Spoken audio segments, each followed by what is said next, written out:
Lumaki at nasanay si Claudia sa isang maingay na paligid.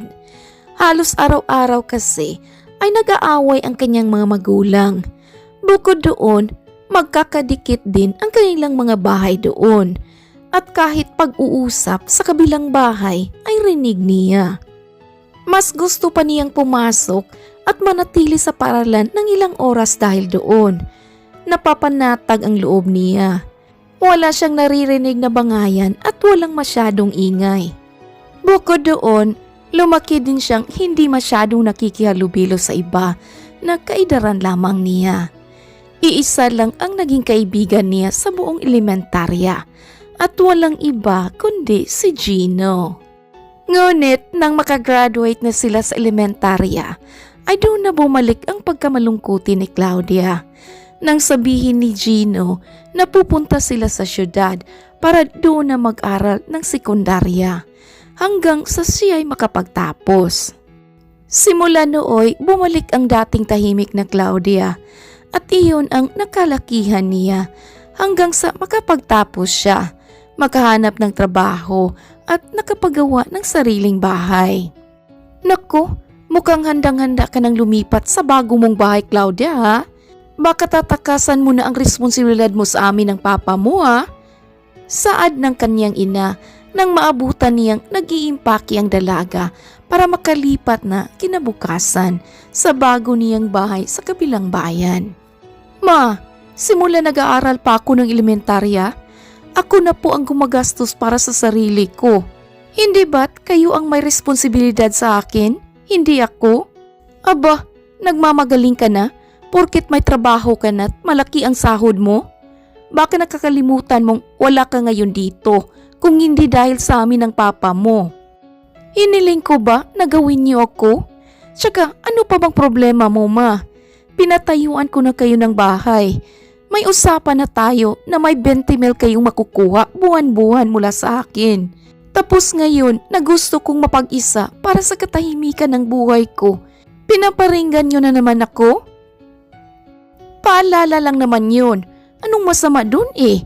Mga magulang mo naman kami. Kaya nga po, huwag niyo na akong pinaparinggan. Tsaka itong paglipat ko para na to sa ikakapanatag ng loob ko. Simula bata pa ako, puro away at bangayan ang naririnig ko eh.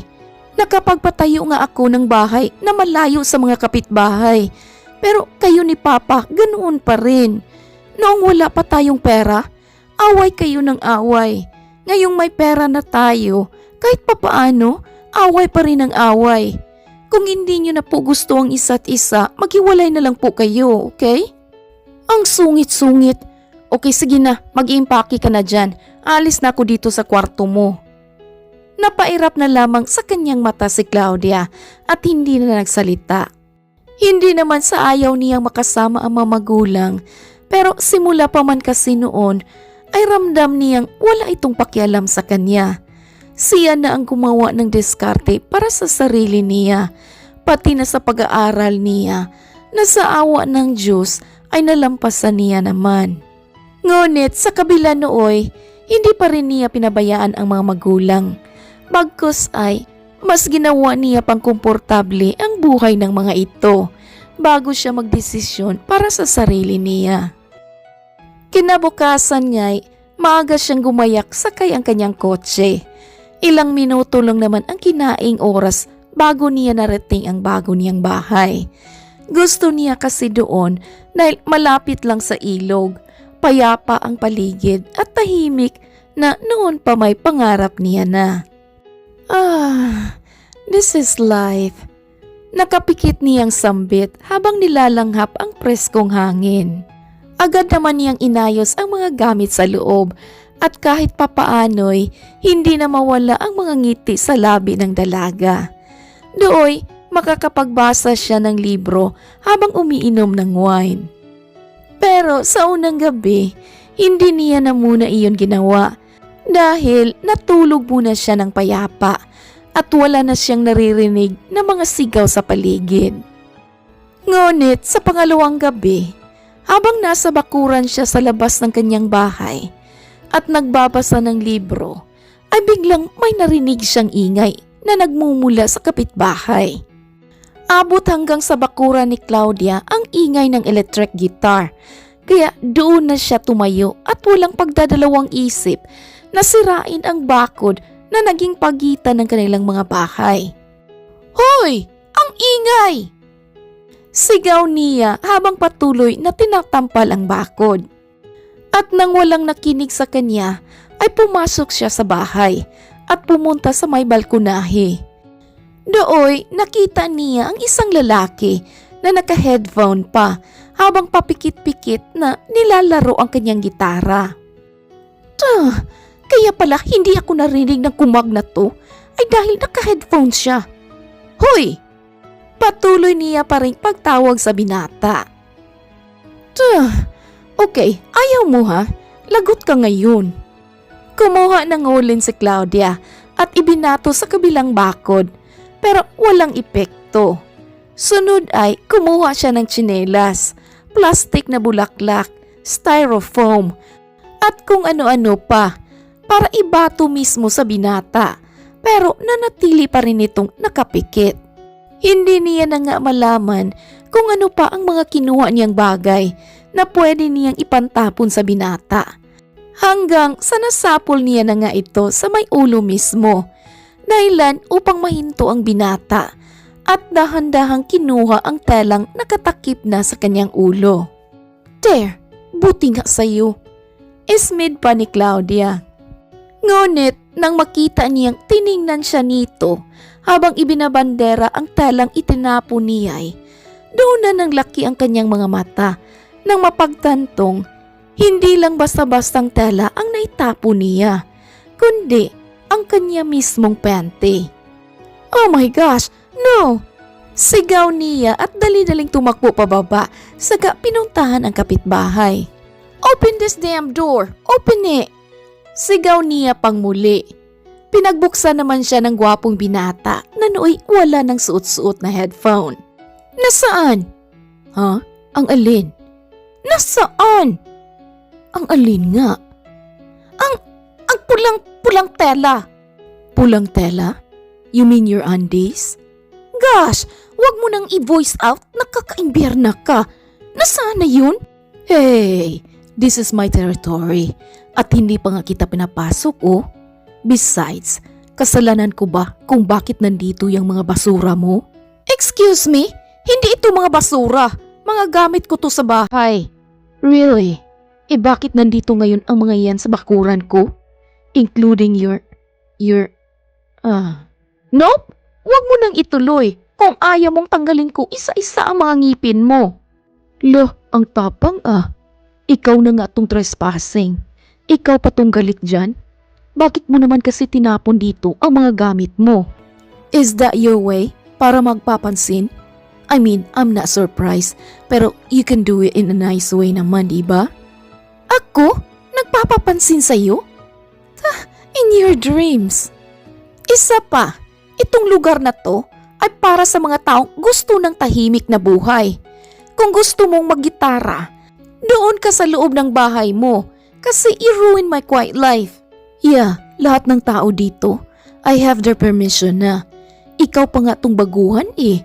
Kaya hindi mo pa siguro alam. But anyway, I'm not interested. Akin na tong mga gamit ko."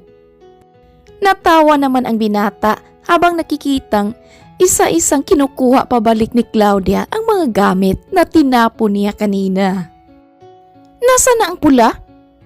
"Oh, nasa cabinet." "Cabinet?"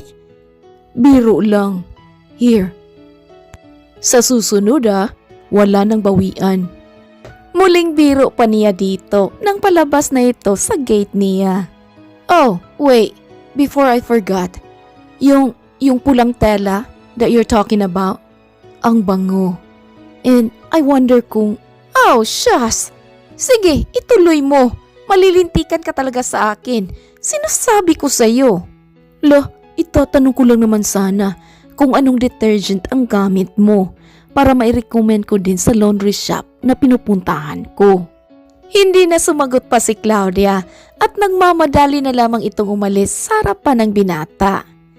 Hiyang-hiya siya dahil sa lahat ba naman ng gamit na pwede niyang ibato dito ay ang panty pa niya ang kanyang nakuha. Simula din noon, kapag napang-abot sila sa labas ay nginingitian lamang siya ng binata. Pero nanatiling nakabusangot si Claudia at minsay iniirapan pa siya. Oy, iho, wala kayatang tugtog kahapon. Iyon lang ang pangtulog ko eh. O nasanay lang talaga ako dyan sa mga tutugan mo. Rinig ng dalaga na nasabi ng isang matandang babae na sa tingin niya ay kapitbahay din nila. Oh, sa susunod na araw na lang po. May bago kasi tayong kapitbahay at medyo naiingayan pa siya sa akin. Sagot naman ng binata at tiningnan si Claudia. Ay, ganoon ba? O siya sige, hihintayin ko ha. Nang tingnan muli ng binata si Claudia, ay doon na dali-daling pumasok ang dalaga sa kanyang kotse sa kagumayak. Kinagabihan dahil bumili na siya ng ulam sa syudad, ay kumain na siya agad pagdating. Sakto namang papasubo na sana siya, ay biglang tumunog ang doorbell sa labas, kaya wala siyang nagawa kundi ang pagbuksan iyon. And what are you doing here? Pagsusungit niya agad nang makita niyang ang binatang kapitbahay niya ang naroon. Here, welcome offering and peace offering as well. Magkapitbahay lang tayo dito, kaya kailangang magkakaibigan tayo. You know what? I'm not here para makipagkaibigan sa mga kapitbahay ko. Nandito ako para maranasan ko naman ang quiet era ng buhay ko. Gets mo? Yeah, pero what's wrong with making friends? My name is... Wala nga sabi akong pakialam kung sino ka o ano man ang pangalan mo. Okay, umalis ka na at dalhin mo pabalik yung dala mo dahil busog na ako. Kasabay ng pagsabi niya nooy, ang pagkalam naman ng kanyang sikmura, kaya doon na natawa ang binata. Okay, aalis na ako. Pero hindi ako alis hanggat hindi mo tinatanggap to. Don't worry, walang lason to, okay? Nabili ko to just now dahil paborito ko ang mga cupcakes nila. Wala nang nagawa pa si Claudia, kundi ang tanggapin iyon at isira ang pintuan. Dali-dali naman niyang binuksan ang box ng cupcake dahil paborito niya rin ito. Maya-maya pa'y muli na namang tumunog ang doorbell, kaya agarang inayos ng dalaga ang kanyang sarili dahil alam niyang ang binata na naman iyon at hindi naman siya nagkakamali. Okay, ano na naman ba ha? I forgot to tell you na mamaya pala around 8 p.m. tutugtog ako ha. 1 hour lang. Magla-live kasi ako eh. Okay, fine. Tatapusin ko na lang ng mas maaga ang pagbabasa ko. And gusto mo bang bawiin ang cupcakes? Okay lang naman kasi hindi naman ako mahilig sa sweets at wala rin akong balak na kainin to. Oh, I see. Kaya pala may icing sa gilid ng labi mo. Have a great night. Ngiti pa ng binata at umalis na. Ang naiwang si Claudia na may dali-daling tiningnan ang mukha sa salamin at doon pa lamang niya nalaman na may naiwan pang icing sa gilid ng kanyang labi. What? Nakakainis. Galit na sambit niya sa sarili. Pagkatapos niyang maghapunan ay nagbasa naman muna siya saglit at tinapos iyon bago mag-alas 8. Hindi niya alam pero nang mga sandaling iyon ay gusto niyang pakinggan ang pagtugtog ng kanyang gwapong kapitbahay. Marami na kasing nakakamiss sa pagtugtog nito, bagay na hindi niya maintindihan ngayong ayaw niya sa mga maiingay. Kapag tumungtong kasi ang alas 6 hanggang sa lumalim na ang gabi, ay tanging mga kulilig na lamang ang maririnig sa paligid. Ngunit nang gabing iyon, para bang nagbago ang ihip ng hangin, lalo na nang tumugtog ang binata. Maganda ang boses nito, pero parang nanginig ang buong katawan niya nang marinig ang susunod na kinanta ng binata. Pamilyar ang kinanta nito, Kaya inisip niyang mabuti kung saan niya ito narinig. At nang maalala niya na sariling komposisyon pala iyon ng kaibigan niyang si Gino na sobrang tagal niya nang hindi nakikita, ay doon na siya napatayo. Nasilip bigla ang binata mula sa kanyang balkonahe na napatingin na rin sa kanya habang kumakanta. Kinabukasan naman, nang muli silang nagpang-abot ng binata sa labas, ay doon niya ito tiningnan. Hey, what's that look for? Naingayan ka ba sa akin kagabi? Panimula nito. Little bit. Pero saan galing yung kinanta mo kagabi? Oh, yun ba? It was my own composition. What? Gino? Yeah, paano mo nalaman ang pangalan ko? Don't tell me in-stalk mo ako, no? Bakit mo naman ka... Hindi na nga natuloy pa ni Gino ang balak pa sanang sasabihin nang lapitan siya ni Claudia at agad niyakap. At ngayon, niyayakap mo na naman ako? Gino, si Claudia to. Claudia? Wait, Claudia na sobrang extrovert at allergic sa mga tao? What? Grabe ka sa allergic ha? Hindi ba pwedeng hindi lang ako sanay? Okay then. My gosh Claudia, it's been a long time. Ang daming nangyari, pero nagtagpo pa rin tayo. Bakit mo naman kasi hindi mo na inalam ang pangalan ko? Ikaw talaga. Naku, ikaw na pala yan. Annoying ka eh. Pero in fairness, nabuhay muli ang masayang Claudia. Sa ilang taong hindi pagkikita ng dalawa ay wala pa ring nagbago. Marahil hindi man naging maayos ang unang pagkikita nila, pero nagbago ang lahat nang malaman nilang sila na pala ang hinahanap ng isa't isa. Actually, mahilig kumanta si Claudia pero natigil ang lahat nang mawala si Gino. Pero ngayon na bumalik na ang childhood friend / childhood crush ni Yay, sumasama na rin siya sa live ng binata. Huli na rin niyang nalaman na isa palang sikat na singer si Gino at nagsimulang umugong ang kanyang karera online.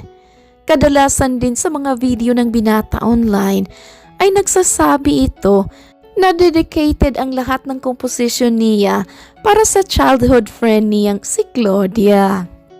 Ngayon nga'y wala silang sinasayang na oras at bumalik muli ang kulay sa kanilang mga buhay.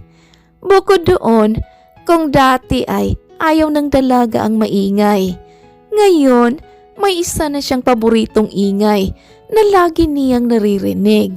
Maliban sa boses ni Gino, ay ang mabilis namang tibok ng kanyang puso tuwing kasama ito. Pinaglagyo sila noon dahil sa ingay, pero maglalapit din naman pala silang muli dahil din sa ingay. The end. Oh yeah, another beautiful story. This is maingay na pag-ibig. Naku, kung ano-ano na lang ang nasa utak namin dito. Oh my kulay. How about you? Anong story ng pag-ibig nyo? I would love to know. Okay mga kaibigan o mga kakulay, if you enjoy, please like, comment, share, and subscribe. Thank you all my subscribers and listeners. Thank you Regine for writing this beautiful story. This is Ethel McManaman saying, bawat buhay ay may kulay. Thank you and take care.